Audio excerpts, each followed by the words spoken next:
नमस्ते, आप सभी का स्वागत है आज के इस कार्यक्रम में। और चुनाव का मामला है, कल पहले फ़ेज़ का चुनाव है। पहले फ़ेज़ पे हम लगातार कवरेज कर रहे हैं। आज हमने मध्य प्रदेश और राजस्थान की बात की ही थी। अब हम बात करने जा रहे हैं अनुपम मिश्रा जी से, और बात होगी पहले फ़ेज़ में उत्तर प्रदेश और बिहार और पश्चिम बंगाल की। थोड़ा बहुत दिल्ली भी टच कर लेंगे, लेकिन वो पहले फ़ेज़ में नहीं है। अनुपम जी, आपका स्वागत है जयपुर डायलॉग्स पर। तो आप बताएं, उत्तर प्रदेश में 8 सीटों पर चुनाव है पहले फ़ेज़ में, और बीच में तो बड़ा दंगल सा हो रहा था। लोग कह रहे थे कि साहब ये राजपूत भी आउट हो रहे हैं और त्यागी भी बाहर हैं और ये भी बाहर है, वो भी बाहर है। और तो बिल्कुल इस वक़्त जो है वो धमाल होने वाला है। बीजेपी 2-3 सीट भी जीत जाए तो बहुत बड़ी बात है। ये लगभग हफ़्ते भर पुरानी बात है। आज की क्या स्थिति है? सर देखिए, उत्तर प्रदेश जैसे मैं अभी आपसे कह रहा था कि दिल्ली का रास्ता लखनऊ से जाता है, 80 सीटें हैं सर। तो जाहिर सी बात है कि सबसे ज्यादा अंतर यहीं से पड़ता है। और ये भी विभाजन के बाद आप देखिए 80 सीटें, पहले 85 सीटें 86 सीटें हुआ करती थी, अब 80 सीटें हैं। अच्छा, देखें 2014 में जब चुनाव होता है तो यहाँ पे गिनी चुनी सीटें भाजपा हारती है। 5 सीटें समाजवादी पार्टी को मिलती हैं, एक रायबरेली पे सोनिया जीतती है, एक अमेठी पे राहुल गांधी जीतते हैं। 7 सीटें भाजपा हारती है। 80 में से 73 सीटें अपना दल के साथ मिलकर निकाल देती है। 2 सीटें अपना दल निकालती, 71 सीटें ये निकालते। कुल मिला के एनडीए जो है 80 में से 73 सीटों पे काबिज हो जाती है, क्योंकि बसपा उसमें जीरो चली गई थी, कांग्रेस को 2 सीट मिली थी और समाजवादी पार्टी को 5 सीट। उसके बाद साहब क्या हुआ कि 2018 में, मैं थोड़ा सा पर्सपेक्टिव देना चाह रहा हूँ सर अपने व्यूअर्स को। जी हाँ, जी हाँ। तो जी। ये हुआ कि साहब देखिए सपा बसपा का वोट बढ़ गया। अच्छा साहब, उत्तर प्रदेश में बड़ी चर्चा होती थी बात बात पे कि साहब 1994 95 जब 93 94 में चुनाव हुआ था, जब सपा बसपा ने मिलकर सरकार बनाई थी, चुनाव लड़ा था, क्या साहब अब तो दोनों पार्टी जितनी स्ट्रांग हो गई जिस दिन, अच्छा आप समझे 94 से लेकर करीब करीब 20 साल 25 साल 30 साल ये एक ही चर्चा की, जिस दिन सपा बसपा एक साथ आएगी सबको वाइप आउट कर देंगे, कोई बचेगा ही नहीं। लेकिन वो गेस्ट हाउस कांड ऐसा हो गया था कि मायावती समाजवादी पार्टी के साथ आने को तैयार नहीं थी। लेकिन जब 2014 में मायावती शून्य पर चली गई तो उन्होंने फिर उन पर दबाव डाला गया कि देखिए साहब हम 5 सीट पे आ गए। और अच्छा, समाजवादी पार्टी भी देखिए इस जमाने में 36 सीट निकाली थी, 36 सीट से करते करते 5 पे आ गई। तो उन्होंने कहा साहब हमारा भी अस्तित्व खत्म हो रहा है और आपका भी अस्तित्व खत्म हो रहा है, अगर अब हमने हाथ नहीं मिलाया तो भाजपा सबको खत्म कर देगी। तो जब मायावती ने मान लिया, फिर सब स्टेज पे बहुत ड्रामा हुआ, अखिलेश यादव ने पैर छुए, डिम्पल यादव ने पैर छुए। अब इसको लेके यादव बिरादरी में बड़ी नाराजगी साहब, बड़ी नाराजगी। कह रहे देखिए साहब पैर छू रहे हैं एकदम, इन्होंने तो एकदम हमको गिरा दिया, ऐसा कर दिया वैसा कर दिया। बहरहाल, तो इन्होंने पहले एक एक्सपेरिमेंटल चुनाव, एक 2 उपचुनाव हुए गोरखपुर में और हमारे यहाँ प्रयागराज में फूलपुर में। फूलपुर वो कॉन्स्टिट्यूंसी जहाँ से जवाहरलाल नेहरू लगातार प्रधानमंत्री बनते थे, उनके बाद विजय लक्ष्मी पंडित बनी। और आप सोचिए, मैं अक्सर कहता हूँ कि फूलपुर वो कॉन्स्टिट्यूंसी है जहां से जवाहरलाल नेहरू अतीक अहमद दोनों चुनाव जीते। मतलब आप सोचिए उस उस कॉन्स्टिट्यूंसी का आप मिजाज सोचे सर आप कि अतीक अहमद और जो वैसे नेहरू अब तो जहां से फूलपुर दोनों तो है वो एक प्रकार से आधी तो अर्बन कॉन्स्टिट्यूंसी हो गई, वो ये प्रयागराज हो के गए दो सब 2009 से, तो सब एकदम अब एकदम 2009 से। अर्बन हो गई। कोई जब अच्छा इसमें एक बार अतीक अहमद चुनाव जीते और उसके अगले साल अगली बार दूसरे बाहुबली जीते बसपा से। पहली बार सपा से अतीक जीते, बसपा से कपिल मुनि करवारिया जीते जो इस समय जेल में है। तो लेकिन उसके बाद जब से अर्बन हो गई तो बहुत अंतर पड़ गया सर, बहुत अंतर पड़ गया। बहरहाल, तो फूलपुर में और गोरखपुर में उपचुनाव हुआ, तो उसमें मायावती ने कहा चलो अच्छा एक एक्सपेरिमेंट कर लेते हैं कि महागठबंधन करके देख ही लेते हैं। तो साहब सपा बसपा एक साथ आ गए और दोनों ही सीट पर महागठबंधन चुनाव जीत गया। अब तो उत्साह का एकदम पारा ही अलग था कि साहब अब देखिए, हम तो कब से कह रहे थे कि एक बार हमने सपा बसपा ने हाथ मिला लिया तो कोई बचेगा ही नहीं।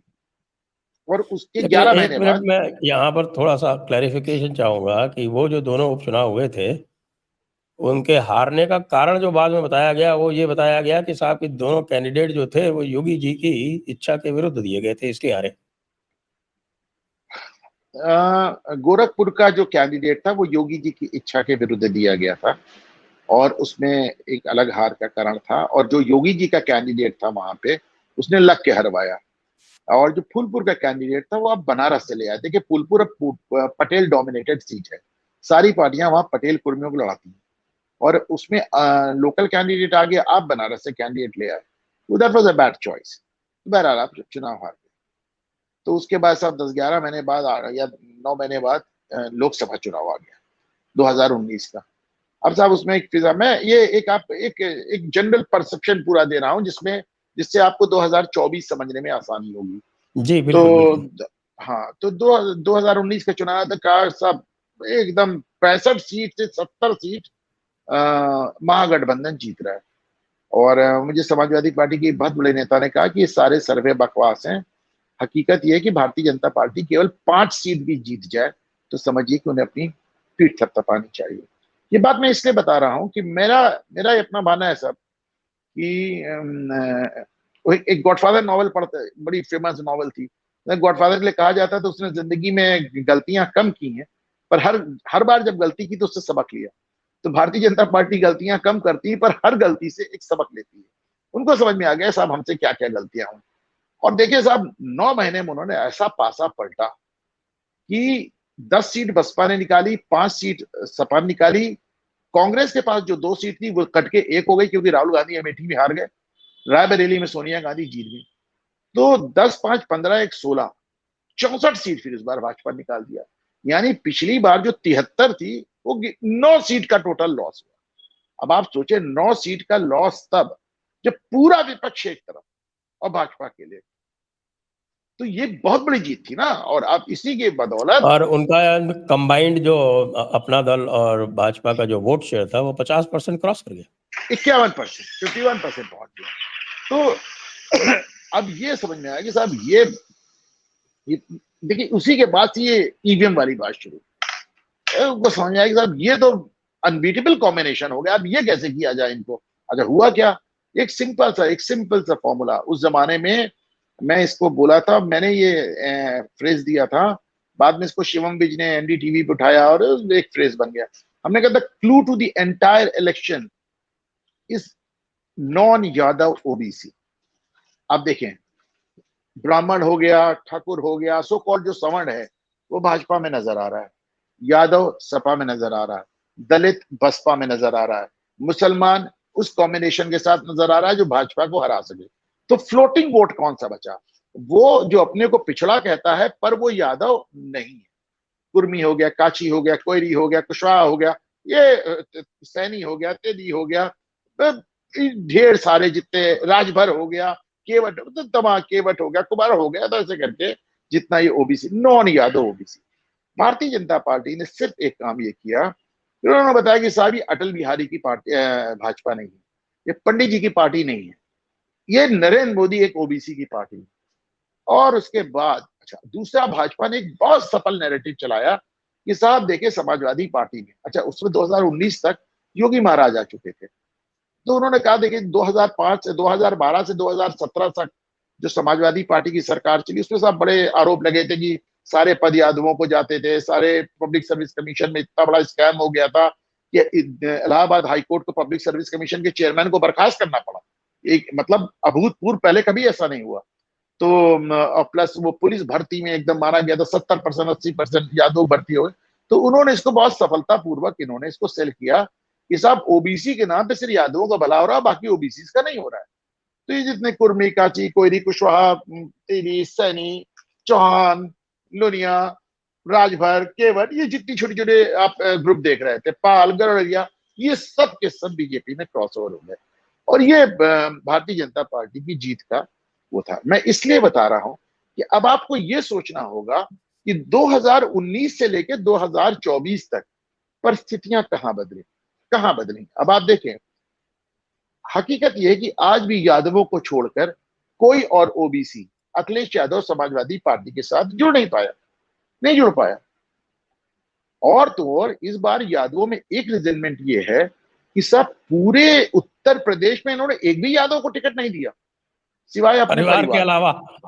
परिवार के। कह रहा हूं, अखिलेश देखिए आप, डिंपल यादव, शिवपाल यादव के लड़के, रामगोपाल यादव के लड़के, धर्मेंद्र यादव, ये 4 यादव। तो अब एक ये कह रहा है, अच्छा सीएसडीएस की रिपोर्ट बताती है कि 2019 में 24% यादव बीजेपी में क्रॉस कर गया था। अब वहां से यहां तक गंगा में कितना पानी बह गया, इसको आप इस तरह समझें कि अब आपके सामने मोहन यादव भी नजर आ रहे हैं, आपके सामने मोदी का विकास भी नजर आ रहा है, आपके सामने ये भी नजर आ रहा है कि साहब परिवार के अलावा किसी यादव को टिकट नहीं दिया।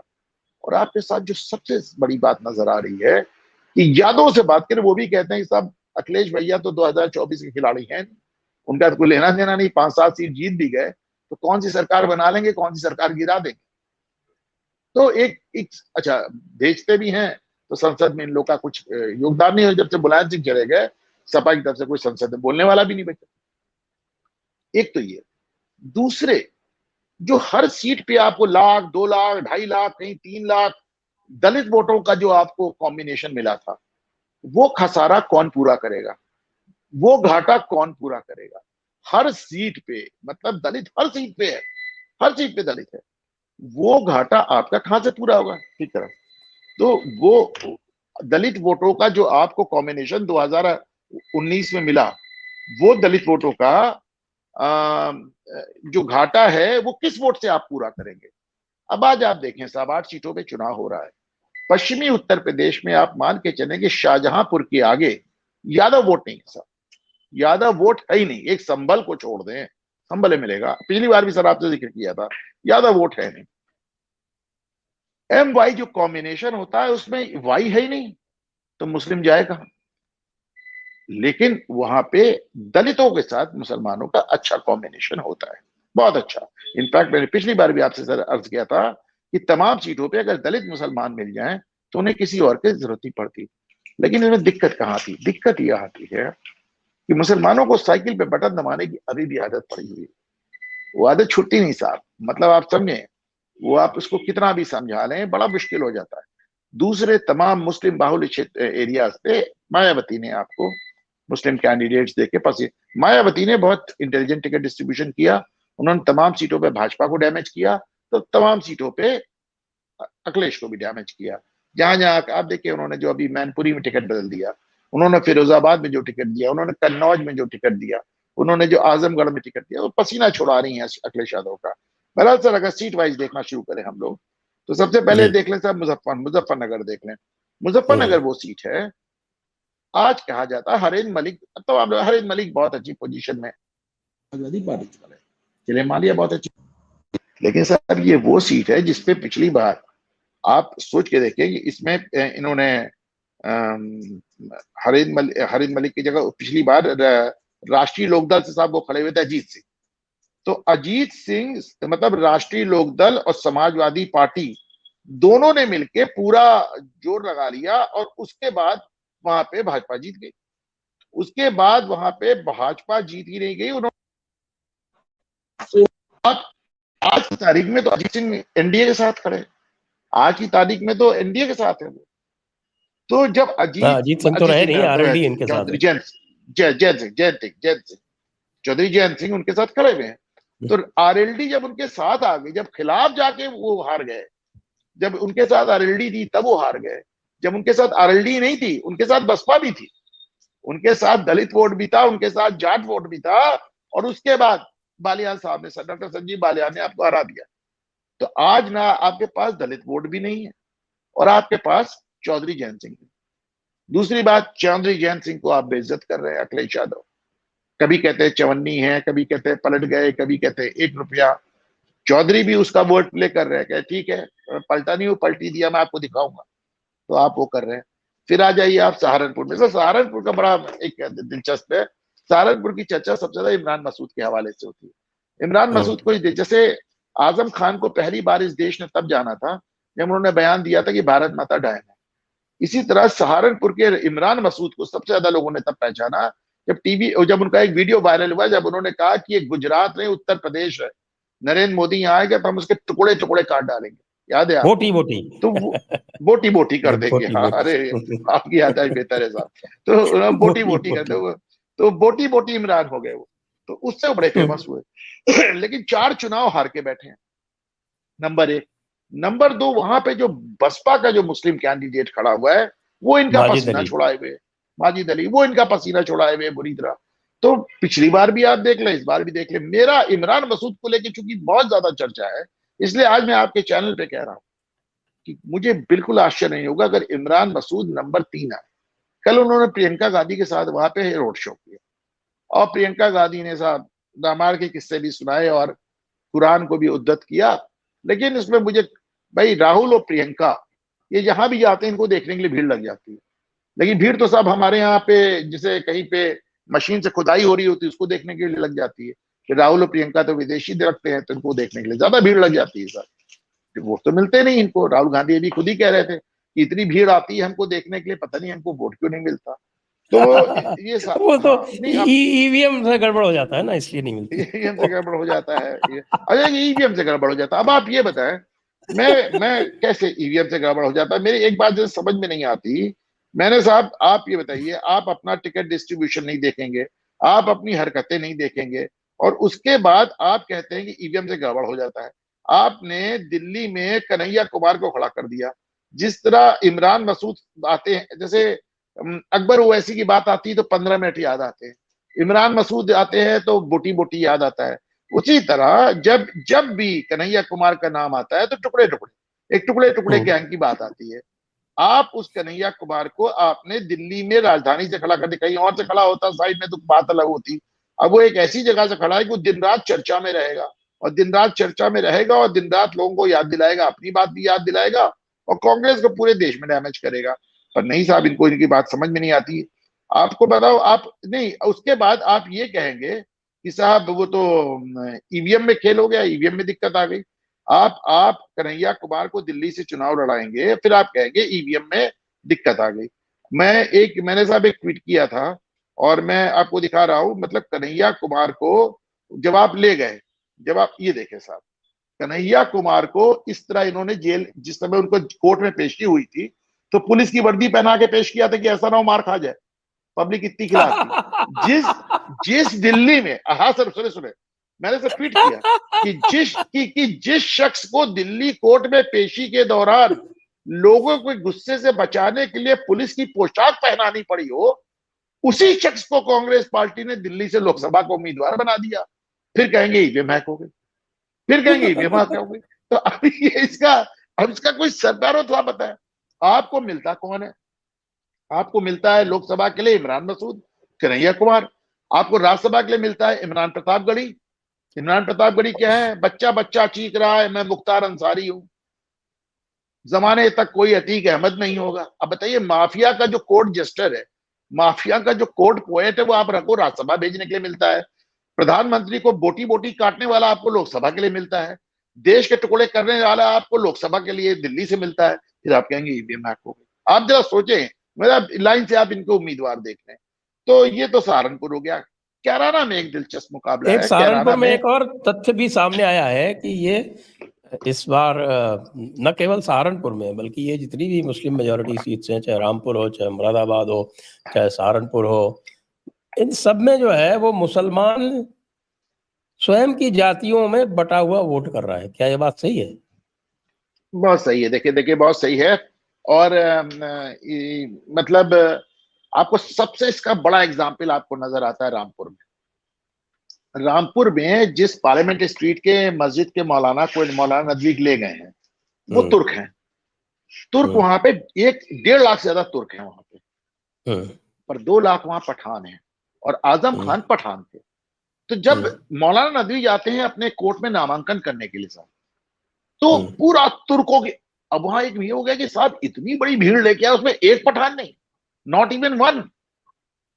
मैंने नामांकन की डेट से पठानों ने उनसे दूरी बना ली और सामने जो जीशान को खड़ा कर दिया बसपा ने, वो पठान है, वो पठान है। तो उसको आजम खान का सपोर्ट भी मिल गया। आजम खान पठान, आजम खान सपा से नाराज, जीशान पठान, तुर्क को आपने ले दिया, आजम खान को आपने डिनाई कर दिया। माहौल ये कि आपको मालूम साहब ये पहला चुनाव है, ये पहला चुनाव है जिसमें अखिलेश यादव रामपुर नहीं जा रहे, न गए न जा रहे। आप वहां जाना ही बेकार है। उन्हें और कोई डर नहीं था कि जीत हार का नहीं, वो तो जहां जहां जा रहे वहां वहां हार रहे। वो छोड़िए, उनको लगा ऐसा ना हो मैं वहां गया मुझसे कुछ उटपटांग नारे लग जाए, कुछ बदसलूकी हो जाए, कुछ उस तरह का रिस्पॉन्स ना मिले जैसा मैं अपेक्षित है। तो वो डर के मारे गए ही नहीं वहां। तो ये चीज आपको सहारनपुर में नजर आ रही है, ये चीज आपको हर जगह नजर आ रही है, वो अलग अलग जो उनकी फिरकों वाली बात है वो नजर आ रही है। तो वह अच्छा, एक और बता हर रहे हैं जगह ये बस आपके रामपुर में अच्छी खासी शिया जनसंख्या भी है, और शिया जो है वो बिल्कुल न्यूट्रल हो गए। कह रहे थे हम तो ना तो इनको वोट करेंगे ना उनको वोट करेंगे, या तो वोट ही नहीं करेंगे या फिर जो थोड़े बहुत हैं वो भाजपा के उम्मीदवार को भी टिका देंगे। ये बात कहाँ तक सही है? देखिए साहब, कल की वोटिंग के लिहाज से ये थोड़ा सा इशू से हट के, लेकिन आज मैं ये भी गलतफहमी दूर कर दूं। बहुत बड़ा एक नैरेटिव फैलाया गया कि शिया भाजपा को वोट देता है। शिया भाजपा को वोट कहीं नहीं देता, कहीं नहीं कहीं देता। कहीं देता है, 2-4 जगहों पे देता है, मैं अरे पर्सनल मैं जो एक्सपीरियंस बता है। रहा हूँ ना, मैंने देखा लखनऊ में वो अटल बिहारी चुनाव लड़े थे और शिया इलाकों में 92 वोट मिला था उनको। जहां पे 16,000 की पोलिंग थी वहां 92 वोट मिला था उनको। तो मैं आपको बता रहा हूँ, ये बहुत एक बड़ा एक बिना बात का बनाया हुआ नैरेटिव है, एकदम बिना बात के ना है। उनको भी मेन लाइन और उनका भी फर्स्ट लोकल लाइन यही इश्यूज है, देखिए मैं जैसे बताऊं आपको, एग्जांपल देता हूं मैं, वाराणसी कॉन्स्टिट्यूंसी का, तो वहां पर उनका जो है वो कब्रिस्तान को लेके शिया सुन्नियों का बहुत तगड़ा झगड़ा चलता है। तो वो जो है वो जो वहाँ जो शिया है वो बीजेपी को वोट देते हैं, वो केवल इसलिए कि जो सुन्नी जिधर वोट देगा हमको उसको उल्टा देना है, और कोई रीजन नहीं। सर आपको बताऊं, लखनऊ में दसियों साल शिया जुलूस नहीं निकला, मुहर्रम जुलूस नहीं निकला शिया सुन्नी के झगड़े में। भारतीय जनता पार्टी की सरकार में वापस निकलना शुरू हो गया, कल्याण सिंह की सरकार में। यही तो गलती कर दी। बता यही तो गलती हो गई। और उनसे पूछ लीजिए कितना शिया वोट मिल रहा है उनको। अब तो पिछली बार तो शियाओं ने हराया है आपके 2022 के चुनाव में। लखनऊ की जो सीटें हारे हैं वो शियाओं की वजह से हारे। मैं अब चलिए, अब मैं क्या बोलूं, तो बहरहाल वो एक अलग कुल मिलाकर वहां जो एक फिरका बंदी थी वो आप अच्छा, अंतर कहाँ आ रहा है? वैसे ये जो कास्ट फैक्टर है अब तक नजर नहीं आ रहा था। नजर क्यों आ रहा है? नजर इसलिए आ रहा है कि मुसलमानों की सपा से नाराजगी, जब नाराजगी होती है तो फिर ये चीजें भी बहुत प्रासंगिक हो जाती जो अदरवाइज नजर नहीं आती। मुसलमानों की सपा से नाराजगी भी नहीं मानूंगा। अभी तक पहले उनकी निराशा थी, अब नाराजगी मत देखिए। निराशा क्या थी कि साहब हमने आपको 91% वोट दिया, जितना कहीं मोहम्मद अली जिन्ना को 1946 चुनाव मिला था, मोहम्मद अली मुस्लिम लीग को। हमने आपको झोली भर भर के वोट दिया, उसके बाद हमने आपसे सिर्फ एक तवक्को की, भाई भाजपा को रोक दो। तो आप 14 हारे, 17 हारे, 19 हारे, 22 हारे, 2 निकाय चुनाव हारे, 10 के 10 जितने मेयर थे सब हार गए आप। मतलब हार के अलावा जीत का मुंह ही नहीं देखा आपने। तो आपने तो यार भाजपा को एकदम एकदम पक्का कर दिया, परमानेंट कर दिया। तो साहब उनको लगता है कि साहब किसको, तो ये तो निराशा थी। अभी निराशा नाराजगी में कैसे बदली? निराशा नाराजगी में सुगबुगाहट साथ बदली। साहब आजम खान 2 साल जेल में रहे, अखिलेश यादव मिलने नहीं गए। साहब वो शर्जील इस्लाम को बरेली में उनका पेट्रोल पंप गिरा दिया, अखिलेश उनसे मुलाकात नहीं की। साहब इरफान सोलंकी जेल में, अखिलेश यादव ने कोई लोड नहीं दिया। साहब अतीक अहमद मार दिए गया, अखिलेश यादव ने उनका जबान से नाम नहीं लिया। साहब इसी के बाद इनको इतना दबाव बन गया कि इनको गाजीपुर जाना पड़ा, मुख्तार अंसारी किया। तो एक ये चीजें बढ़ती गई। फिर जो उसमें एसटी हसन वाला केस हो गया, एसटी हसन वाला केस बहुत बुरा हुआ। एसटी हसन वाला बड़ा केस में आपने, रोचक है वैसे वो केस। हाँ हाँ डेफिनेटली रोचक है। और मैं क्या बताऊं, अच्छा अभी तो कल मैं इन्होंने एक और बयान दे दिया जिसको कहते हैं ना कि वो जले पे नमक छिड़कने वाली बात। उधर एसटी हसन रो रो के कह रहे हैं मेरे को तो वैसी ने पहले ही बता दिया था तेरा टिकट कट रहा है। मेरे को तो वैसी ने ये भी बता दिया था कि समाजवादी पार्टी मुस्लिम क़यादत को ही खत्म करनी, मुस्लिम लीडरशिप को ही खत्म कर रही है।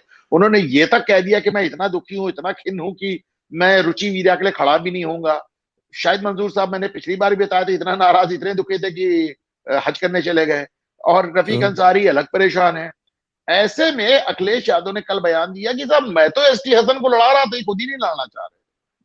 तो यानी पहले तो आपने उस आदमी को टिकट नहीं दिया, अब आपने उसे झूठा भी साबित किया। आपने उसे टिकट झूठा भी दिया साबित फिर किया। काट दिया, और उसके बाद फिर सिंबल टिकट दिया तो दिया, तब जब टाइम काट निकल दिया, गया। फिर दिया। अब ऐसे ही अपना, मैंने आपको पिछली बार भी बताया था, इलाहाबाद में 6 बार टिकट बदला गया। जब आखिरी बार अमरनाथ मौर्य लेके आए तो उनसे वो निर्वाचन अधिकारी पूछ रहा था तुम लोग सिंबल चुरा चुरा के ले आते हो क्या? इतनी जल्दी, तो इतनी बार तो कोई पार्टी नहीं बदलती। 10 टिकट ऑलरेडी बदल चुके हैं अखिलेश यादव। कन्नौज में भी था कि उन्होंने तय नहीं किया कौन, तो एक अपना एक उनका कंफ्यूजन है। बहरहाल तो ये हाल है सहारनपुर का। अब साहब अगली सीट देख ले हम लोग, कैराना। कैराना एक दिलचस्प मुकाला है, वहां पे इकरा हसन आ रही, इकरा हसन की माँ भी वहां से सांसद रही, इकरा हसन के फादर भी वहां सांसद रहे। इकरा हसन का भाई जो है ये क्या नाम है, जो अभी जेल से छूटा है, उसका नाम मैं भूल रहा हूँ, नाहिद हसन। तो अभी जेल से छूटा। अब आप देखिए, जेल से छूटा, जेल से छूटे उसको 1 साल हो गया, अखिलेश यादव से उसकी मुलाकात नहीं हुई सर, मुलाकात नहीं हुई। ये मुसलमानों की नाराजगी, जब नाराजगी होती है तो फिर ये होने लगता है कि तुम तुर्क हो, तुम पठान हो, तुम सैयद हो, तुम पसमानदा हो, इस तरह की बातें उठनी शुरू हो गई। दूसरे, मायावती ने जहां जहां मुस्लिम कैंडिडेट खड़ा किया, उन्होंने हर जगह सपा का जो मुस्लिम कैंडिडेट था उसके विरोध वाले जाति का खड़ा किया। तो ये भी एक दिक्कत आई उनको। इकरा में वहां पे क्या नाम है, कैराना में एक दिक्कत ये है, कैराना के एक अलग कल्चर है साहब, पता नहीं आप गए कि नहीं गए। वहां पे गुजरों में और मुस्लिमों में एक बड़ी अच्छी सी बोनों भी, एक बड़ी अच्छा सा भाईचारा है। और बात बात में कहते हैं बब्बा एक थे, बब्बा एक थे। वहां पे एक साहब ने हरा कि बब्बा एक थे साहब, दादाजी हमारे एक ही थे, हम लोग अलग हो गए, अभी केवल 2 जनरेशन पहले अलग हुए। वहां पे राजपूतों की नाराजगी भी मैटर कर सकती है वहां पे आपको, क्योंकि वहां मायावती ने दे भी दिया वहां पे छत्री कैंडिडेट। लेकिन मेरा ये कहना है कि राजपूतों की नाराजगी कितनी मैटर करेगी, वहां पे उनको डैमेज कंट्रोल इतना जबरदस्त चल रहा है। लेकिन पिछली बार जब इकरा वहां पे प्रदीप चौधरी ने चुनाव जीता तो सपा बसपा एक थी।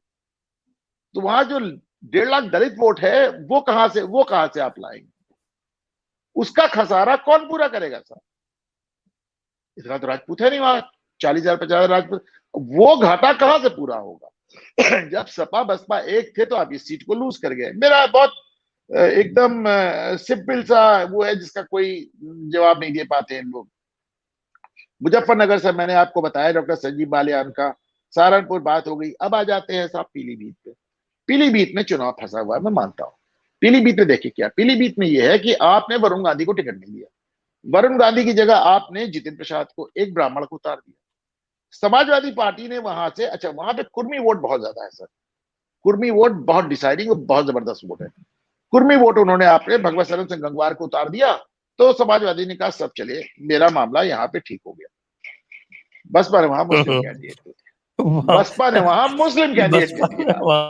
कौन है वो? फूल बाबू, क्या नाम? अब आप देखिए, फूल बाबू, अब आप देखिए, आपको दो झटके। पहला झटका ये कि पिछले चुनाव में जो आपको दलित वोट मिला था वो माइनस हो गया क्योंकि बसपा अलग लड़ रही है। दूसरा ये कि बसपा ने एक मुस्लिम कैंडिडेट देके आपने मुसलमान वोट बैंक में भी सेध लगा दी। तो जो आपको जो फायदा हो रहा था कुर्मी वोट का, जो कि पूरा नहीं, ऐसा तो है नहीं कि गंगवार के आने से पूरा कुर्मी वोट शिफ्ट हो गया हो। ऐसा नहीं है ना कि कुर्मियों की जो सबसे बड़ी बॉडी है अपना दल और जिसकी नेता है अनुप्रिया पटेल, वो एनडीए में है। तो ऐसा तो है नहीं कि पूरा कुर्मी, आप जो थोड़ा बहुत कुर्मी गंगवार की वजह से गया, उससे ज्यादा लॉस आपका है कि दलित आपका लॉस हुआ और प्लस एक बात तो ये मुसलमान। कंसिडर करें, हमेशा जो है वो बरेली पीलीभीत का चुनाव एक ही राउंड में हुआ करता था, इस बार पीलीभीत का अलग से हो रहा है। और ये रूटीन रहा है कि बरेली में हमेशा बीजेपी जो है वो कुर्मी दिया करती है, और बरेली के अलावा इधर आपके जब आप बगल वाले जिले में खीरी में जाते हैं तो वहाँ धौरहरा में कुर्मी मिलता है। तो कुर्मियों को रिप्रेजेंटेशन तो है उस एरिया में, तो उसमें तो कोई कमी हुई नहीं। ये अलावा है कि उस एरिया में भी आप रिप्रेजेंटेशन है साहब, और कुर्मियों की उत्तर प्रदेश की जो सर्वोच्च बॉडी है वो भी भाजपा के साथ बहुत फबली है अपना दल। लेकिन साहब कुर्मियों ने बड़ी टैक्टिकल वोटिंग की 2022 में, 47 विधायक जीते साहब उनके, 47 विधायक। यहां तक कि जो 2 विधायक जीते कांग्रेस के, उसमें भी एक कुर्मी। उनको जहां कुर्मी कैंडिडेट स्ट्रांग मिला वो उसको उन्होंने वोट दिया, जहां उनको लगा कुर्मी वोटर जीत रहा है, कुर्मी कैंडिडेट जीत रहा है, उन्होंने दिया। तो यहाँ पे थोड़ा चुनाव फंसा है, लेकिन बसपा ने मुस्लिम कैंडिडेट देके इनको फिर से पलीता लगा दिया। अब आप इसमें आ जाइए बिजनौर में जयंत चौधरी लगातार, बिजनौर नगीना, हाँ बिजनौर नगीना, एकदम जिला एक ही हुआ ना, तो बिजनौर में ही नगीना लगता है। हाँ, तो बिजनौर की पहले वहां 2 सीट होगी, तो बिजनौर की जब आप सीट पे आएंगे तो उन्होंने चंदन चौहान को उतारा है, क्या नाम है, आरएलडी ने। और हाँ, समाजवादी पार्टी ने दीपक सैनी को उतारा। तो एक सैनी वोटों का थोड़ा सा वहां एक माहौल बन रहा था। तो अभी धर्म सिंह सैनी कल लौटे, आपने पढ़ा होगा, जो एक 2022 के पहले गए थे। बताइए, मतदान के मुश्किल से 36 घंटे पहले भाजपा उनको वापस ज्वाइन करा देती। हाँ, तो ये उन्होंने, हाँ तो एक ये। फिर आप आ जाइए साहब नगीना में। नगीना में इकलौती सीट है जहां 4 कॉर्नर कंसर्ट, ये 4 कॉर्नर कंटेस्ट है साहब, 4 कॉर्नर, चतुर्कोणी जिसको कहते हैं, हाँ रावण की वजह से। तो साहब समाजवादी पार्टी एकदम एक बाहरी आदमी को उठा लाई, जिला जज को, उन्होंने मनोज कुमार को लाके बैठा दिया। तो भारतीय जनता पार्टी ने ओम कुमार को, सुरक्षित सीट है साहब, हाँ। बसपा ने सुरेंद्र पाल सिंह को, और यहाँ पे साहब रावण आ गए। अब दिक्कत देखें आप, दिक्कत ये कि रावण ने, आप सर इसको ध्यान रखिएगा, मैं आपके चैनल पे आज कह रहा हूं, मतलब आपको जब नतीजा आएगा तो लोग इस बात से चौंक जाएंगे कि रावण ने दलित वोट बसपा का कम लिया, मुसलमान वोट सपा का ज्यादा ले लिया। रावण का जो तेवर है, वहां पे जो यंग मुस्लिम है उससे बहुत बड़ी मात्रा में जुड़ गया, तो वो दलित वोट काट के बसपा को डैमेज कर रहा है, मुस्लिम वोट काट के सपा को डैमेज कर रहा है। आपने नगीना सीट भी लूज कर दी। मैं कहता भी देखिए साहब, जो अभी जो वो हुआ था, अभी सर्वे जो जारी हुआ था, तो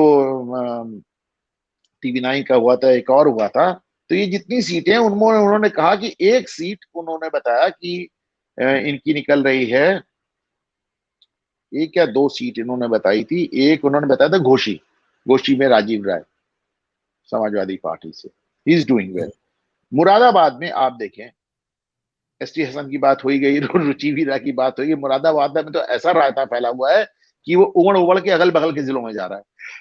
आप इसको देखिए कि संभल को भी हाँ, इम्पैक्ट कर देगा, वहां भी तुर्क और सबको पठान जो है लड़ाई सबको करते हैं सबको आपस में। इम्पैक्ट कर रहा है टोटल। अच्छा, संभल में तो एक संपत्ति फैक्टर भी है वो बर साहब का, एक उनका एक सिंपैथी फैक्टर भी है साहब, इतने बुजुर्ग आदमी थे, गए उनका नाती वगैरह वगैरह। लेकिन अब आप देखिए मुरादाबाद का ऐसा आता, देखिए जावेद अली को आपने अभी भेजा वहां पे राज्यसभा में, जो समझ में आता है कि अखिलेश यादव, अब आप अखिलेश यादव की चॉइस देखिए, इन्होंने अपने सबसे किसी, भाई आपका बड़ा कोई खास होगा तभी तो आपने राज्यसभा भेजा होगा। लेकिन जब ST हसन का टिकट कटता है तो जावेद अली ट्वीट क्या करते हैं, वो कहते हैं कि नवाबों के युग में भी 27 किलोमीटर दूर मुरादाबाद रामपुर के अधीन नहीं था, पर आज मुरादाबाद रामपुर के अधीन हो गया। क्या बड़ा ट्वीट किया साहब उन्होंने, आजम खान के मुंह पे तमाचा मारा, अखिलेश यादव के मुंह पे तमाचा मारा, उस आदमी ने जिसको अभी आपने साल भर पहले राज्यसभा में भेजा। बड़ा हंगामा हो गया, फिर उन्होंने अपना ट्वीट डिलीट कर दिया। पर क्या सोशल मीडिया पे कुछ डिलीट होता है साहब? सोशल मीडिया पे कुछ डिलीट होता है? हाँ, एक मिनट तो में अब वो स्क्रीनशॉट देखिए, ले लेते हैं लोग। हाँ इसके शॉट ले लेते हैं साहब, ले लेते हैं आप। और उन्होंने तत्काल मैं आज बहुत लेट हो गया, आपको भी मैं सर थोड़ा वेट करा दिया, वरना मैं ये सारे स्क्रीनशॉट्स आपको दे देता, आप इसको डिस्प्ले करते जावेद अली वाला। हाँ, अब वहां पे तो आप एकदम मुरादाबाद का तो अपना तो बाजा बज ही गया जैसा आपने कहा, और ऐसा उन्होंने रायता फैला कि अगल बगल जिलों में संभल तक को इम्पैक्ट कर दिया। रामपुर की बात हो ही गई साहब। हाँ, तो ये वो सीटें हैं जो कल चुनाव में जा रही हैं, ये इनका उत्तर प्रदेश का। वो एक ओवरऑल पर्सपेक्टिव आप देख ले साहब, सर्वे दो तरह के आ रहे हैं। एक जो लोअर मार्जिन सर्वे है वो कहता है कि भारतीय जनता पार्टी 80 में से तकरीबन 66 सीट 67 सीट निकाल लेगी। जो अपर मार्जिन सर्वे है वो कहती 72 73 सीट निकाल लेगी। तो वो पूरा गेम जो है आप 5 सीटों का 6 सीटों का है, 5 सीट कम या 5 सीट ज्यादा। इसको ध्यान रखिएगा कि भारतीय जनता पार्टी ने जब यहां से 64 सीटें निकाली थी तो उनकी केंद्र में 303 सीट आई थी। जब वो 64 एक जगह और आपको, 68 सीट हाँ, निकालेंगे तो आप सोच लें। एक बात और भी है, ये जो 8 सीटें हैं इसमें से भारतीय जनता पार्टी की केवल 3 सीटें थी उस 64 में से, यहाँ उन्होंने 5 सीटें लूज की थी। और इस बार पांच जो लूज की थी। आपका भी विश्लेषण है और जो बाकी औरों का भी विश्लेषण है, और जो मैं ग्राउंड से भी जो रिपोर्ट ले रहा हूँ उसके अनुसार संभवतः 8 की 8 जो है वो बीजेपी के पास जा सकती है। तो ये सर मैं 5 आपको एक सीट का एग्जांपल गेम दे तो दूंगा, यहीं ये से बड़ी हो अच्छी जाएगा। बात, बहुत अच्छी बात की। आप वेस्टर्न यूपी को ये देखें, 2014 में उत्तर प्रदेश से एक भी मुस्लिम सांसद नहीं जीता, नॉट इवन वन। 2019 में सीधे 5 सांसद हो गए, इसलिए। और ये सब वेस्टर्न यूपी से, सब वेस्टर्न यूपी से क्यों हो गए? क्योंकि साहब आपको दलित वोट मिल गया, और वेस्टर्न यूपी से आपके मुस्लिम सांसद जीतते थे। और जब बसपा आपके साथ नहीं थी तो मैंने आपसे कहा ना, इन सीटों पे यादव वोट था ही नहीं, तो सारे मुसलमान सांसद हार गए। जब लेकिन जैसे ही दलित वोट आप सांसद आपके साथ आए, जैसे ही सपा बसपा साथ आए, मुस्लिम वोट सांसद 5 जीत गए। इस बार सपा बसपा फिर अलग है। तो कुल मिला के आप इसको जान लें। अच्छा, दिक्कत क्या है साहब, 2022 का चुनाव चल, अब मैं बैठा हूं चैनल्स पे, डिफरेंट चैनल्स पे, अब वो कह रहे हैं साहब आ रहे हैं अखिलेश। मैंने कहा नहीं साहब, मैं देख रहा हूं भाजपा वापस आ रही है। तो तुरंत साहब मुझको भाजपा का दलाल बता दिया। अरे साहब ये तो भाजपा की दलाली करते हैं, एक तो पंडित है तो चलिए ब्राह्मणों को दलाल, मतलब भाजपा की दलाली के एक अलग विशेष अधिकार भी आप देते हैं। तो अगर साहब तो भाजपा के दलाल हो गए, तो वो कैसे, कितने चैनल्स पे इतना झगड़ा हो गया? तो भाई मैं जो देख रहा हूँ बता रहा हूँ, नहीं आ रहे हैं अखिलेश। मैंने हर चैनल पे कहा कि आ रहे हैं अखिलेश, नारा कम धमकी लगने लगा, और ऐसा धमकी लगने लगा कि उनकी धमकी से घबरा कर दलित वोट भाजपा में भाग गया। उसे नहीं चाहिए था यादव राजू का। तो मैं हमेशा कहता था नारा नहीं धमकी लगने लगा। तो लेकिन हर आदमी की, अरे साहब आप दलाली कर, अरे मैं देख, उसी तरह आज मैं आपके चैनल पे कह रहा हूं कि एक मोटी सी बात जान लें, 2019 से ज्यादा सीटें आ रही भाजपा की उत्तर प्रदेश में। 64 मिली थी, अब वो एक 68 मिलेंगी, इसमें और एक 68 मिलेगी, जनरल बात 70 करते मिलेगी, चले, 72 मिलेगी, मैं नहीं आता। हाँ सर, एक क्या कह जनरल रहे हैं? बात और करते चले यहाँ पे। बहन जी का लॉन्ग टर्म प्लान क्या है? क्या वो अखिलेश को पूरी तरह से समाप्त करना चाहती हैं? चलिए सर इसका जवाब दे दूं। देखिए, बहन जी का लॉन्ग टर्म ये प्लान है या नहीं मुझे नहीं मालूम, पर होना तो यही चाहिए ना। आप समझिए, क्षेत्रीय पार्टी कोई भी हो, उसकी रीढ़ की हड्डी क्या है? मुस्लिम वोट।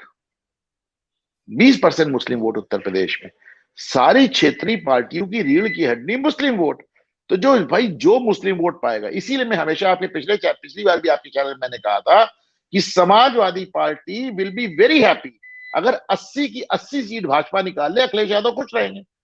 बस बसपा ना खड़ी होने पाए, क्योंकि वो चाहते हैं कि 2022 में एक सिनेरियो बना कि बसपा एक विधायक पे चली गई। उनकी लड़ाई 2007 सारे जितने क्षेत्रीय नेता हैं, चाहे वो ममता हो, चाहे वो स्टालिन हो, चाहे वो उद्धव हो, चाहे वो लालू हो, चाहे वो ममता मायावती हो, चाहे वो अखिलेश यादव, सबकी लड़ाई किसकी? साहब लोकसभा लड़ाई किसी की नहीं, सबकी लड़ाई अगले विधानसभा चुनाव की होती है। तो इनका ये लोकसभा से विधानसभा का निशान लगता है, इन्होंने सोचा 2024 से 2027 का निशाना लगाना है। तो अगर भाजपा 80 की 80 सीट जीत ले, बसपा को कुछ ना मिले। अखिलेश चाहते हैं कि 2022 में जो सिनेरियो, एक जो पर्सपेक्टिव क्रिएट हुआ कि साहब हम तो 125 सीट ले आए और बसपा एक सीट पे चली गई, तो 2027 तक ये नजरिया, ये नैरेटिव कायम रहे, ये उनका वो है इकलौता एम। जहां तक बसपा का सवाल है, इसमें दो राय नहीं है। मैंने आपको शुरुआत में भी कहा था कि बहुजन समाज पार्टी ने अगर तमाम सीटों पर अखिलेश यादव को डैमेज किया, तो तमाम सीटों पर वो भाजपा को भी डैमेज करती नजर आ रही। हाँ बिल्कुल बिल्कुल, तो हाँ, डैमेज तो कर रही लेकिन है वो। एक लाइन पे सिर्फ मेरठ इतना है में कि जैसा उन्होंने जिस तरह से 2019 मेरठ में कैंडिडेट मेरठ दिया, में, कैराना में कैंडिडेट दिया, गाजियाबाद में, अयोध्या गाजिया में, आप देख, हाँ तो मतलब, लेकिन एक लाइन में समझ लें सर, आपके चैनल पे बड़े विश्वास से कह रहा हूं कि 2019 से ज्यादा सीटें उत्तर प्रदेश से आ रही है। भारतीय जनता पार्टी को यूपी से मायूसी नहीं होगी, बाकी स्टेट वो अपने देख लें। आइए थोड़ी सी बात बिहार और बंगाल की भी कर लेते हैं। बंगाल में 3 सीटें जा रही हैं पहले राउंड में चुनाव में, और वो है एक जो आपकी अलीपुर द्वार, कूच बिहार और जलपाईगुड़ी। यहाँ का आपका क्या आकलन है स्टेटस को? सर मैं बंगाल में एक बहुत, बंगाल एक मंथन से गुजर रहा है साहब। आप इसको समझिए, एकदम चर्निंग से गुजर रहा है। मतलब मामूली चर्निंग नहीं है, और चर्निंग तो बहुत दिनों से थी, लेकिन संदेश खाली ने एकदम से, जैसे कहना चाहिए ना, एकदम रुई में आग लगा दी। मतलब संदेश खाली का जितना जबरदस्त वहां प्रभाव है, मैं ईमानदारी से कह रहा हूँ साहब कि लोगों को इतना यहाँ पता नहीं, इतना अंदाज नहीं। आपको सबसे बड़ा एग्जाम्पल दे रहा हूँ, आपको याद होगा बीच में एक वीडियो वायरल हुआ था जिसमें ममता बनर्जी का पूरा कारवां जा रहा था, किसी ने जय श्री राम नारा लगा दिया, उन्होंने अपना गाड़ी का कारवां रुकवाया, उतर के उस आदमी को बहुत फटकारा, धमकाया, याद है सर आपको? वो ममता बनर्जी जो जय श्री राम का नारा सुन के अपना ऑफिशियल कारवां रुकवा देती थी, उन्होंने पश्चिम बंगाल में कल पहली बार रामनवमी पे छुट्टी ली, गेस्टेड हॉलीडे। छुट्टी दी है, उन्होंने ग्रीटिंग्स दी है, और उनके हाँ, कैंडिडेट्स ने रामनवमी के प्रोसेशंस निकाले।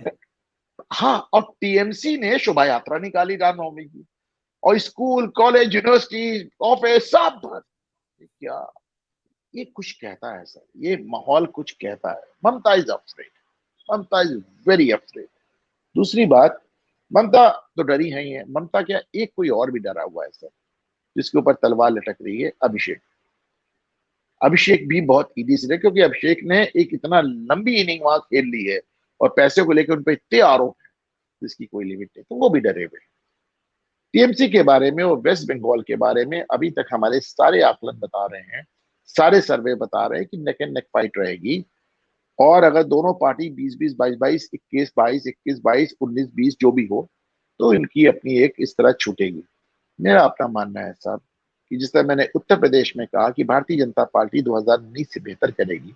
पिछली बार भाजपा ने वहां 18 सीटें निकाली थी, अगर मुझे ठीक याद है।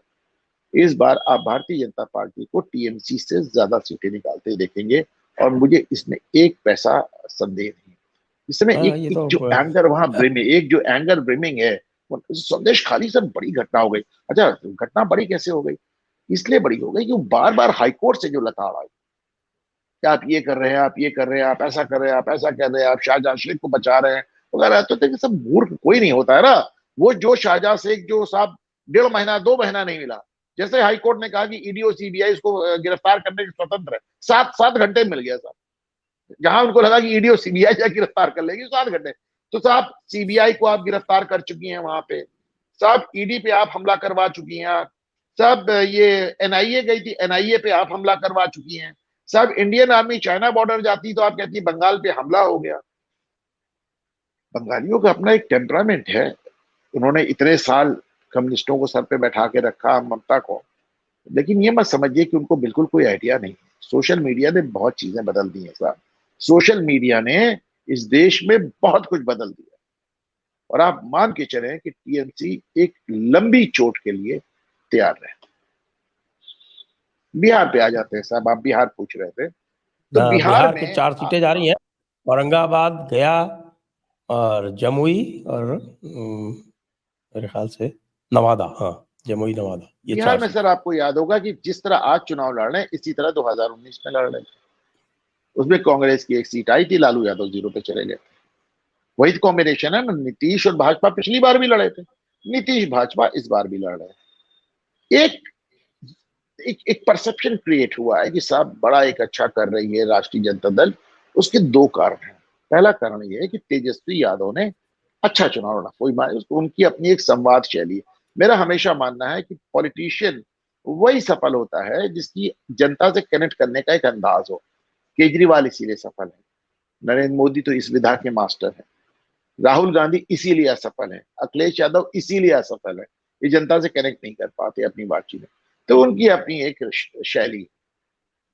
लेकिन साहब 2022 के चुनाव में भी मैंने ये बात कही थी, वो जो आशुतोष का एक चैनल है सत्य हिंदी करके, उसमें काफी झगड़ा हो गया था।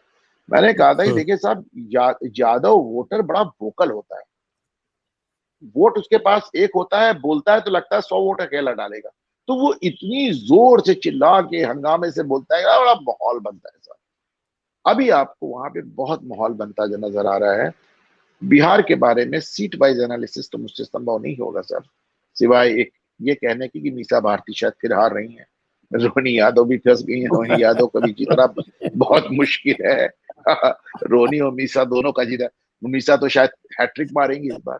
रोहिणी का भी जीतना बहुत मुश्किल है। देखिए एक बात मुझे बहुत बढ़िया लगती है लालू यादव के, उन्होंने सीएम कोटे से अपनी लड़कियों को डॉक्टरी तो करा दी, लेकिन इतनी अकल थी इन लोगों में कि उन्होंने दोनों बेटियों में से एक को भी एक भी दिन के लिए प्रैक्टिस नहीं करनी।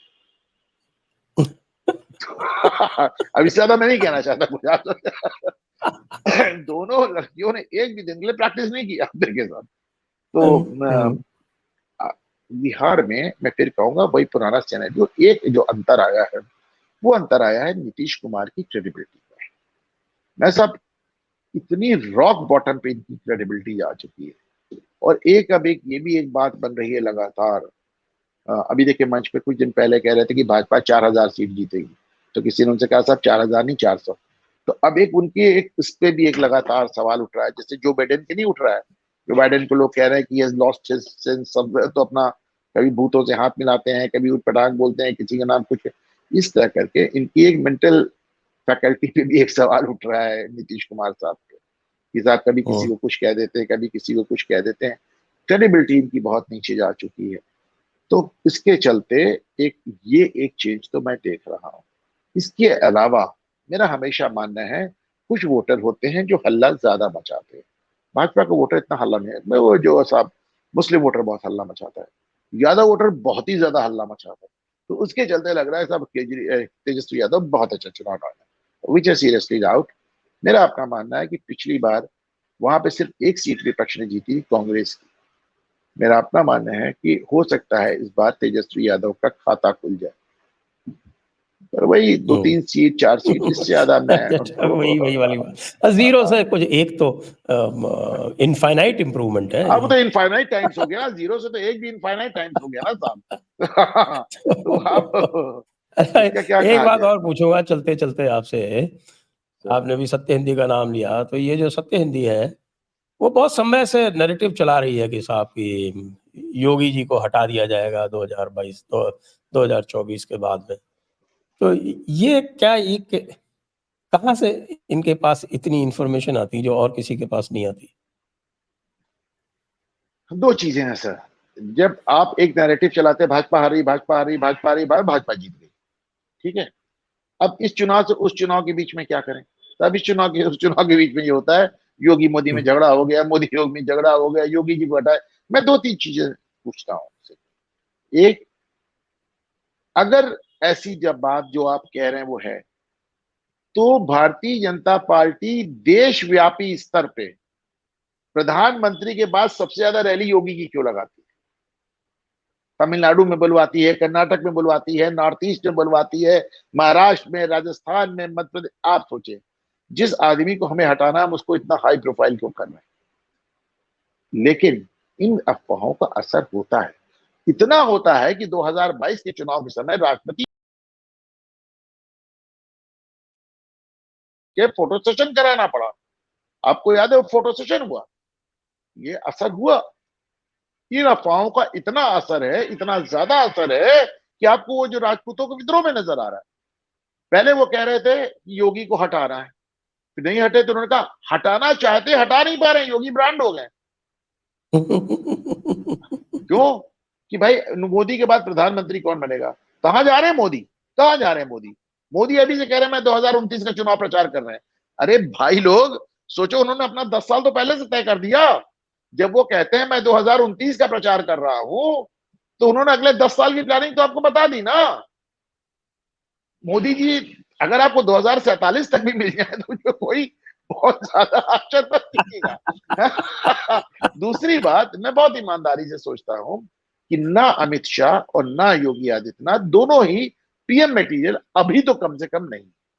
दूसरी बात, मोदी जी अभी कहीं जा नहीं रहे, लेकिन बात सत्यहिंदी की नहीं है, बात पुण्य प्रसून वाजपेयी की नहीं है, बात 4PM की नहीं है, बात राजदीप की नहीं है, बात किसी की नहीं। ये एक पूरा इकोसिस्टम मिलके एक र्यूमर फैलाता है, और मैंने उस र्यूमर का डैमेज होते देखा। ये अभी जो राजपूत एजिटेशन हो रहा है, उनसे आप बात कीजिए, एक आदमी ऐसा नहीं है जो ये बात ना कहे कि साहब वो अमित शाह का बस चलता है तो मोदी योगी जी को हटा देते। वो तो हटा नहीं, बस हटा नहीं पाए। कैसी बात कर रहे हैं? ये भी राजपूत एजिटेशन में मैं कहा, आप मुझे बताएं, 1984 में नारायण दत्त तिवारी के बाद 40 साल में उत्तर प्रदेश में एक भी ब्राह्मण मुख्यमंत्री नहीं हुआ, और 3 ठाकुर मुख्यमंत्री हुए, पहले वीर बहादुर सिंह, फिर राजनाथ सिंह, और फिर योगी आदित्यनाथ। योगी आदित्यनाथ पिछले 77 साल में उत्तर प्रदेश के लॉन्गेस्ट सर्विंग चीफ सीएम हो गए। आज तक किसी सीएम लगातार 7 साल उत्तर प्रदेश को नहीं संभाला। 7.5% आपकी आबादी है, 14% आपके विधायक और 14% आपकी कैबिनेट में लोग हैं, रक्षा मंत्री भी आपका है। आपको किस बात की नाराजगी? आप उसमें देख लें जाके, हिमाचल में, उत्तराखंड में, आप मुख्यमंत्री कौन बन रहे हैं वहां, वो भी आप देख लें जाके। कोई नाराजगी है नहीं। अब करणी सेना का क्या है? करणी सेना ने तो साहब वो उनसे दलित पैंथर्स से भी समझौता कर लिया था, तो करणी ओवैसी से भी सेना भी तो समझौता कर देखिए, लेते। करणी सेना जहाँ नहीं, की ये है वहां ही उनको कोई सीरियसली नहीं लेता। राजस्थान में नहीं वो नहीं सीरियसली नहीं एक लेता था सर, पंचायत चुनाव सीरियसली नहीं नहीं जीत लेता, सकते, उनका क्या सीरियसली नहीं है। लेता था, लेकिन उनकी पगड़ी को इशू बना दिया। अब दिखा रहे तुम्हारे ही आदमी की रही भाई, उनकी पगड़ी को इशू बना दी।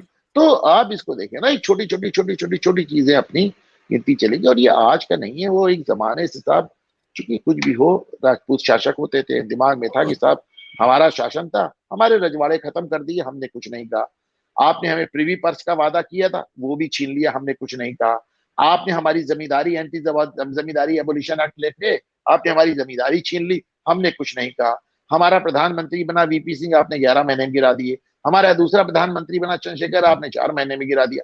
एक धीरे से एक उनका रिजल्टमेंट अपना पॉइंट उठता चला जा रहा है। अब एक मैं ईमानदारी सर आपको बता रहा हूं, इतना बड़ा नैरेटिव योगी को हटाना चाहती मोदी सरकार। अरे मोदी सरकार कोई राहुल गांधी है क्या कि हेमंत बिस्वा शर्मा को उन्होंने कुत्ते का बिस्कुट खिला के भगा दिया? वो संभव नहीं है भाई। भारतीय जनता पार्टी अपने मूल पे सूद चाहती है। अगर उन्होंने इन्वेस्टमेंट किया है तो उस पर वो डिविडेंड चाहते हैं। उन्होंने आज तक अपना कोई इन्वेस्टमेंट लूज नहीं किया। शिवराज सिंह चौहान को 20 साल बाद हटाया तो उनको देखिए आप लोकसभा में ले जा रहे हैं, उनको आप साउथ में ले जा रहे हैं, उनको आप अलग अलग रोल्स में ला रहे हैं। भाजपा की सरकार में आपको मंत्री से कैबिनेट मिनिस्टर नजर आएंगे।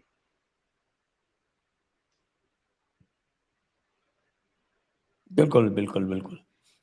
तो चलिए आज की चर्चा को अब यहीं पर विराम देते हैं। तो निष्कर्ष यही है कि निष्कर्ष सर मैं बता दे रहा हूं, निष्कर्ष यही है कि 4 जून के बाद फिर से ईवीएम को लेके विलाप होगा। नहीं, अब तो एक तो इसमें स्ट्रेटेजिक मिस्टेक हो गई कि ईवीएम जो है ये पूरा का पूरा ले आए चुनाव के जस्ट पहले और वो भी डिसमिस हो गया। और आज हाँ, तो वो अब सुप्रीम कोर्ट वाला मामला। हाँ, तो सुप्रीम कोर्ट ने यही कहा कि इसमें आप थोड़े और कॉन्फिडेंस बिल्डिंग मेजर लीजिए, ये जनरल बातें करके, और साफ साफ कह दिया कि बैलेट पेपर से पोलिंग नहीं हो सकती। आप रोते रहो। तो अब तो जो है वो नैरेटिव भी इन्होंने अपने आप ही खत्म कर लिया। ईवीएम का सबसे बड़ा चुनाव, ईवीएम का सबसे बड़ा चुनाव जो कांग्रेस ने हारा, जिसमें उनकी टैली आज तक इतिहास में सबसे नीचे गई, वो 2014 का था, जो सिर्फ खुद कांग्रेस पार्टी ने कराया था। फिर कह रहा हूं, हाँ, ईवीएम का जो सबसे बड़ा चुनाव कांग्रेस ने हारा देश में, जिसमें उनकी टैली शायद 42 या 44 चली गई, जो आज तक इतने नीचे नहीं गए, वो चुनाव खुद कांग्रेस पार्टी ने कराया था। किस मुझे कहते हैं? आपको एक क्लू देता हूं कि जो मेरा पर्सनल एक्सपीरियंस है as returning officer, as district election officer, as election observer, कि जब ईवीएम का जब कैलिब्रेशन होता है ना, जब फाइनल हो जाता है आपका कैंडिडेट्स लिस्ट फाइनल हो जाती है विड्रॉल के बाद, उसके अगले दिन फिर ईवीएम्स का कैलिब्रेशन होता है। उस कैलिब्रेशन के बाद एक मॉक पोल होता है और उस मॉक पोल में उस कैलिब्रेशन को चेक किया जाता है, जिसमें सारे कैंडिडेट्स जो हैं वो दे सपोज टू बी प्रेजेंट। मैंने देखा सर। आपने देखा है ना? तो उसमें आप ये चेक कर लीजिएगा कि उसमें कितनी पार्टी के कैंडिडेट्स के रिप्रेजेंटेटिव्स वाकई आते हैं। अच्छा, जब नहीं आते तो इसी को मैं कहता हूं कि साहब कि इनको इतना भरोसा तो आते ही नहीं है, इतना भरोसा है कि आते नहीं, बाद में भरोसा है उनको। लेकिन सर देखिए ना, इससे आप उनको बोलने से तो नहीं रोक सकते ना। लेकिन इसको अगर आप सोचिए आज उन्होंने क्या कह दिया। डॉक्यूमेंट करेंगे ना, इसको अगर आप डॉक्यूमेंट करेंगे तो वो एक डेफिनेट प्रूफ बनेगा। मेरा एक्सपीरियंस तो है, लेकिन मैंने डॉक्यूमेंट नहीं किया। नहीं, मैंने सिर्फ छपा है, इधर तो कई बार छपा है ये बात। चुनाव आयोग ने इस बात को कही है कि साहब जिस समय मॉक रन करते हैं उस समय इन लोग टर्न अप नहीं होते। चुनाव आयोग ने आज सुप्रीम कोर्ट में कही है ये बात। आप देखिए इन्होंने आज सुप्रीम कोर्ट में कितना बड़ा झूठ बोल दिया। इन्होंने बोल दिया साहब फला जगह की जयपुर या कहां बता दिया कि साहब जितने वोट पड़े तो उससे ज्यादा वोट काउंट हो गए। अब एकदम सिरे से झूठ। ईडी का सब इलेक्शन में ऐसा कुछ नहीं हुआ साहब। अब लेकिन आप सोचें, सुप्रीम कोर्ट में खड़े होकर कोई इस तरह की बात करता है जिसका कोई ना सर हो ना पैर हो, जिसको आप डॉक्यूमेंटली प्रूव नहीं कर सकते, लेकिन लगा दिया उन्होंने इल्जाम। आज तो साहब देखिए, आज तो ईडी ने एक सनसनी केस उद्घाटन किया है। उन्होंने कहा साहब वो केजरीवाल को रोका जाए, वो बाहर से जलेबी और मिठाई मंगा के पूरा दिन खाते हैं कि मेरा शुगर लेवल बढ़ जाए, मेरी जमानत हो जाए। इसको क्या आइए फिर आज की चर्चा को यहीं पर विराम देते हैं। आपका बहुत बहुत धन्यवाद, दर्शकों का बहुत बहुत धन्यवाद। जय हिंद, जय भारत, वंदे मातरम। वंदे मातरम।